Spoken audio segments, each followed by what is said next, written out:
H.P. Lovecraft's The Other Gods. Atop the tallest of earth's peaks dwell the gods of earth, and suffer no man to tell that he hath looked upon them. Lesser peaks they once inhabited, but ever the man from the plains would scale the slopes of rock and snow, driving the good gods to higher and higher mountains, till now only the last remains. When they left their older peaks, they took with them all signs of themselves, save once, it is said, when they left a carven image on the face of the mountain which they called Necronic. But now that they have betaken themselves to unknown Kadath and the cold waste where no man treads, and are grown stern, having no higher peak whereto to flee at the coming of men, they are grown stern, and where once they suffered men to displace them, they now forbid men to come, or coming to depart. It is well for men that they now know of Kadath and the cold waste, else they would seek injudiciously to scale it. Sometimes when earth's gods are homesick, they visit in the still night the peaks where once they dwelt, and weep softly as they try to play in the olden way on remembered slopes. Men have felt the tears of the gods in white-capped Thurai, though they have thought it rain, and have heard the sighs of the gods in the plaintive dawn winds of Larion. And cloud ships the gods are wont to travel, and wise cotters have legends that keep them from certain high peaks at night when it is cloudy, for the gods are not lenient as of old. In Uthar, which lies beyond the river Skye, once dwelt an old man avid to behold the gods of earth, a man deeply learned in the 7 cryptical books of Hassan, and familiar with the Nekhotic manuscripts of distant and frozen Lamar. His name was Barzai the Wise, and the villagers tell of how he went up a mountain on the night of the strange eclipse. Barzai knew so much of the gods that he could tell of their comings and goings, and guess so many of their secrets that he was deemed half a god himself. It was he who wisely advised the burgesses of Uthar when they passed the remarkable law against the slaying of cats, and who first told the young priest Atal where it is that black cats go at midnight on St. John Eves. Barzai was learned in the lore of Earth's gods, and had gained a desire to look upon their faces. He believed that his great secret knowledge of gods could shield him from their wrath, so resolved to go up to the summit of high and rocky Hatheg-Kla on a night when he knew the gods would be there. Hatheg-Kla is far in the stony desert beyond Hatheg, for which it is named, and rises like a rock statue in a silent temple. Around its peak the mist plays, always mournfully, for mists are the memories of the gods, and the gods loved Hatheg-Kla when they dwelt upon it in the old days. Often the gods of earth visit Hatheg-Kla in their ships of cloud, casting pale vapors over the slopes as they dance reminiscently on the summit under a clear moon. The villagers of Hatheg say it is ill to climb Hatheg-Kla at any time, and deadly to climb it by night, when pale vapors hide the summit and the moon. But Barzai heeded them not when he came from neighboring Uthar with the young priest Atal, who was his disciple. Atal was only the son of an innkeeper, and was sometimes afraid. But Barzai's father had been a landgrave who dwelt in an ancient castle, so he had no common superstition in his blood, and only laughed at the fearful cotters. Barzai and Atal went out of Hatheg into the stony deserts despite the prayers of peasants, and talked of earth's gods by their campfires at night. Many days they travelled, and from afar saw lofty Hatheg-Kla with his aureola of mournful mist. On the 13th day they reached the mountain's lonely base, and Atal spoke of his fears.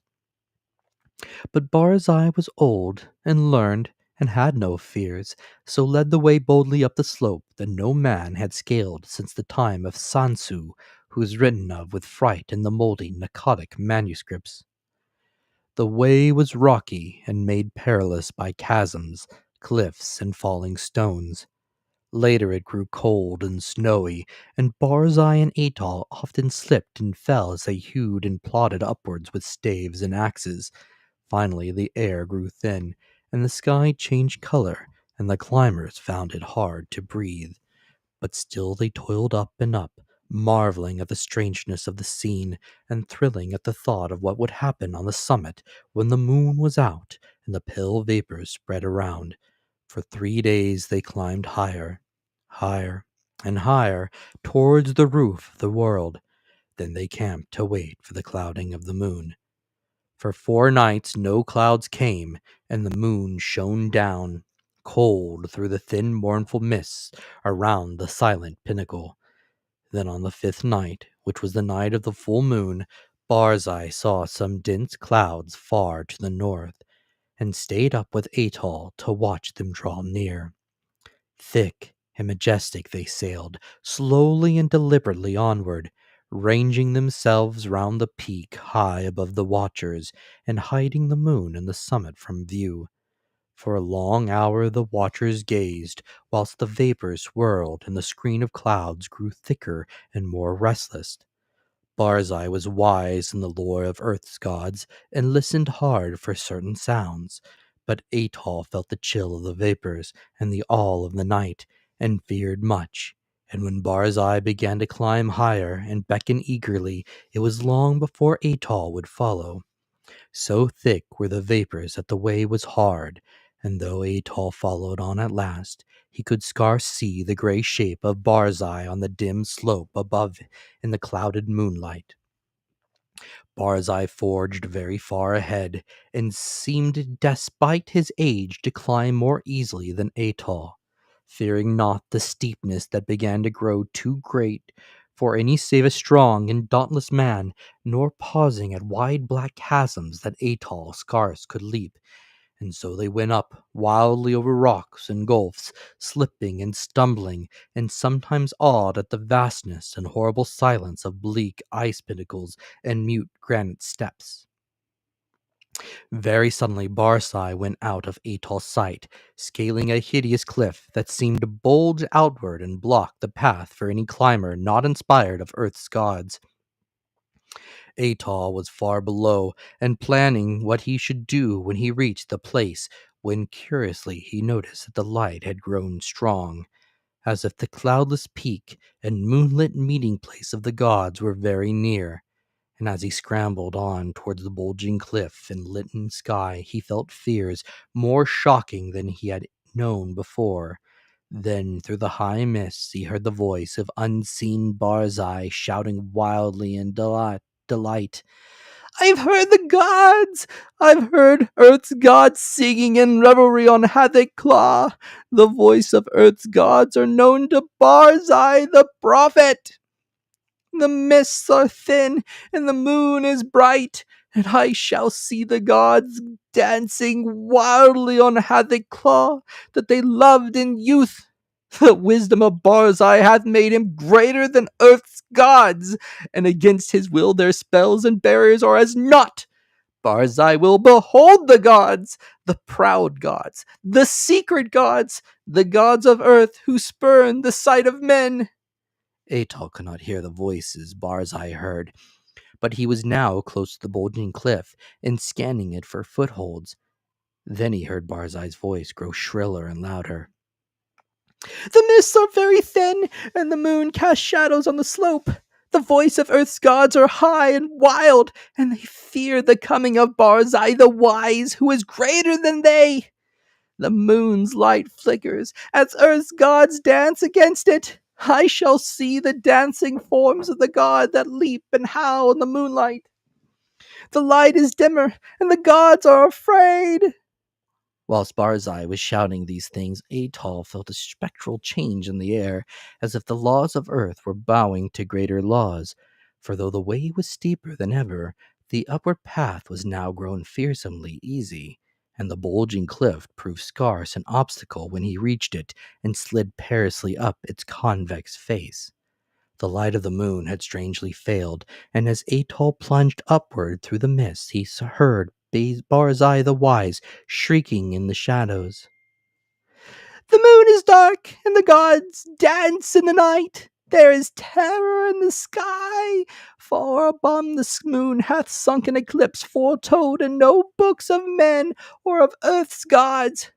There is unknown magic on Hatheg-Kla, for the screams of the frightened gods have turned to laughter, and the slopes of the ice shoot up endlessly into the black heavens whither I am plunging. High, high, in the dim light I behold the gods of earth. And now Atal slipped dizzily up over inconceivable steeps, heard in the dark a loathsome laughing, mixed with such a cry as no man else ever heard save in the phlegethon of unrelatable nightmares. A cry wherein reverberated the horror and anguish of a haunted lifetime packed into one atrocious moment. The other gods! The other gods! The gods of the outer hells that guard the feeble gods of earth! Look away! Go back! Do not see! Do not see! The vengeance of the infinite abysses! That cursed! That damnable pit! Merciful gods of the earth! I'm falling into the sky! As Atal shut his eyes and stopped his ears and tried to jump downward against the frightful pool from unknown heights, there resounded on Hatheg-Kla that terrible peal of thunder which awaked the good cotters of the plains and the honest burgesses of Hatheg and Nur and Ulthar, and caused them to behold through the clouds that strange eclipse of the moon that no book ever predicted. And when the moon came out at last, Atal was safe on the lower snows of the mountain without sight of earth's gods or of the other gods. Now it is told in the moldy Narcotic manuscripts that Sansu found naught but wordless ice and rock when he climbed Hatheg-Kla in the youth of the world. Yet when the men of Ulthar and Nur and Hatheg crushed their fears and scaled that haunted steep by day in search of Barzai the Wise, they found graven in the naked stone of the summit a curious encyclopean symbol 50 cubits wide, as if the rock had been riven by some titanic chisel, and the symbol was like to one that learned men have discerned in those frightful parts of the Narcotic manuscripts which are too ancient to be read. This they found. Barzai the Wise they never found, nor could the holy priest Atal ever be persuaded to pray for his soul's repose. Moreover, to this day the people of Ulthar and Nur and Hatheg fear eclipses, and pray by night when pale vapors hide the mountain top and the moon. And above the mists on Hatheg-Kla, earth's gods sometimes dance reminiscently, for they know they are safe, and love to come from unknown Kadeth and ships of cloud, and play in the olden way, as they did when earth was new, and men not given to the climbing of inaccessible places.